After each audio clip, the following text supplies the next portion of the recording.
8 ವಸಂತಾಲು Netflix ಅಲ್ಲಿ ನಮ್ಮ ಕನ್ನಡದಲ್ಲೂ ಕೂಡ ಸ್ಟ್ರೀಮಿಂಗ್ ಆಗ್ತಿರೋಂತ ಈ ಫೀಲ್ ಗುಡ್ ಮೂವಿಯನ್ನ ನೋಡಿದ್ಮೇಲೆ ನನ್ನ ಒಪಿನಿಯನ್ ಹೇಳೋದಾದ್ರೆ ಜಸ್ಟ್ ಓಕೆ ಅಂತ ಹೇಳ್ತೀನಿ. ಯೂಶುವಲಿ ನಾನು ಲವ್ ಸ್ಟೋರಿ ಸಿನಿಮಾಗಳಿಂದ ಸ್ವಲ್ಪ ದೂರನೇ ರಿವ್ಯೂ ಕೊಡಬೇಕು ಅನ್ನೋ ಒಂದೇ ಕಾರಣಕ್ಕಾಗಿನೇ ಈ ಸಿನಿಮಾನ ನೋಡಿದೆ. ಲವ್ ಸ್ಟೋರಿಯಲ್ಲೂ ಹೊಸತನವನ್ನ ತೋರಿಸುವಂತ ದಿಯಾದಂತ ಸಿನಿಮಾಗಳನ್ನ ನಾನು ತುಂಬಾ ಇಷ್ಟಪಟ್ಟು ನೋಡ್ತೀನಿ. ಈ ಸಿನಿಮಾ ದಿಯಾ ರೇಂಜ್ಗೆ ಇಲ್ಲದೆ ಇದ್ರೂ ಕೂಡ ರೆಗ್ಯುಲರ್ ಮರ ಸುತ್ತೋ ಮೂವಿ ಅಂತೂ ಅಲ್ಲ. ಇಲ್ಲಿ ನಿರ್ದೇಶಕರು ಲವ್ ಸ್ಟೋರಿಯನ್ನ ಕಾವ್ಯಾತ್ಮಕವಾಗಿ ಹೇಳೋದಕ್ಕೆ ಟ್ರೈ ಮಾಡಿದ್ದಾರೆ. ಪುಷ್ಪಾದಂತ ಕಮರ್ಷಿಯಲ್ ಸಿನಿಮಾನ ಪ್ರೊಡ್ಯೂಸ್ ಮಾಡಿದಂತ ಮೈತ್ರಿ ಮೂವಿ ಮೇಕರ್ಸ್ ಅವರು ಈ ಸಿನಿಮಾನ ಪ್ರೊಡ್ಯೂಸ್ ಮಾಡಿರ್ತಾರೆ.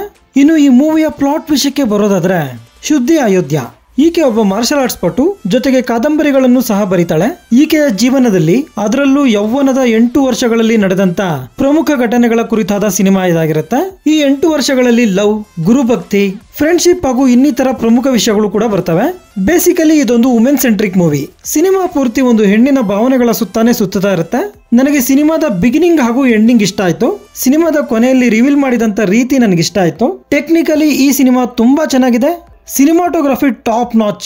ಸಿನಿಮಾದ ಒಂದೊಂದು ಫ್ರೇಮ್ ನ ಕೂಡ ಸ್ಕ್ರೀನ್ ಶಾಟ್ ತಗೋಬಹುದು, ಅಷ್ಟು ಸುಂದರವಾಗಿದೆ ಸಿನಿಮಾಟೋಗ್ರಫಿ. ಇಲ್ಲಿ ಊಟಿ, ಕಾಶ್ಮೀರ್, ವಾರಣಾಸಿ ಈ ಸ್ಥಳಗಳನ್ನ ಕ್ಯಾಮೆರಾದಲ್ಲಿ ತುಂಬಾ ಸುಂದರವಾಗಿ ತೋರಿಸಿದ್ದಾರೆ. ಹೇಶಮ್ ಅಬ್ದುಲ್ ವಹಾಬ್ ಅವರ ಮ್ಯೂಸಿಕ್ ಹಾಗೂ ಬಿಜಿಎಂ ಚೆನ್ನಾಗಿದೆ. ಸಿನಿಮಾದಲ್ಲಿ ಡೈಲಾಗ್ಸ್ ಹೈಲೈಟ್ ಅಂತ ಹೇಳ್ಬೋದು, ಆದ್ರೆ ಕೆಲವು ಕಡೆ ಅತಿ ಆಯ್ತು ಅನ್ಸುತ್ತೆ. ಸಿನಿಮಾದಲ್ಲಿ ಸಾಕಷ್ಟು ಕಲಾವಿದರು ನಟಿಸಿದ್ರು ಕೂಡ ನಮ್ಮ ನೆನಪಿನಲ್ಲಿ ಉಳಿಯೋದು ಮಾತ್ರ ಶುದ್ಧಿ ಪಾತ್ರ. ಈ ಪಾತ್ರದಲ್ಲಿ ಅನಂತಿಕಾ ಅವರು ಅದ್ಭುತವಾದ ಪರ್ಫಾರ್ಮೆನ್ಸ್ ಕೊಟ್ಟಿದ್ದಾರೆ. ನಿರ್ದೇಶಕರು ಒಂದು ಫೀಲ್ ಗುಡ್ ಸಿನಿಮಾನ ಕೊಡಬೇಕು ಅಂತ ಪ್ರಯತ್ನ ಪಟ್ಟಿದ್ದಾರೆ. ಅವರ ಎಫರ್ಟ್ ತೆರೆ ಮೇಲೆ ಕಾಣಿಸುತ್ತೆ. ಆದ್ರೆ ಸಿನಿಮಾದಲ್ಲಿ ಉಪದೇಶಗಳನ್ನ ಸ್ವಲ್ಪ ಕಡಿಮೆ ಮಾಡಿದ್ರೆ ಚೆನ್ನಾಗಿರೋದು. ಸಿನಿಮಾದುದ್ದಕ್ಕೂ ಸಾಕಷ್ಟು ಎಮೋಷನ್ಸ್ ಇದ್ರೂ ಕೂಡ ನೋಡುವಂತ ಪ್ರೇಕ್ಷಕ ಅದಕ್ಕೆ ಕನೆಕ್ಟ್ ಆಗಲ್ಲ. ಮೂವಿಲಿ ಯಾವುದೇ ರೀತಿ ಅಡಲ್ಟ್ ಕಂಟೆಂಟ್ ಇಲ್ಲ, ಆರಾಮಾಗಿ ಫ್ಯಾಮಿಲಿ ಜೊತೆ ನೋಡಬಹುದು. ಒಟ್ಟಾರೆ ಹೇಳೋದಾದ್ರೆ ಇದೊಂದು ನೀಟ್ ಲವ್ ಸ್ಟೋರಿ. ಸಿನಿಮಾದಲ್ಲಿನ ವಿಜುವಲ್ಸ್ಗೋಸ್ಕರ ಒಂದ್ಸಲ ಟ್ರೈ ಮಾಡಬಹುದು.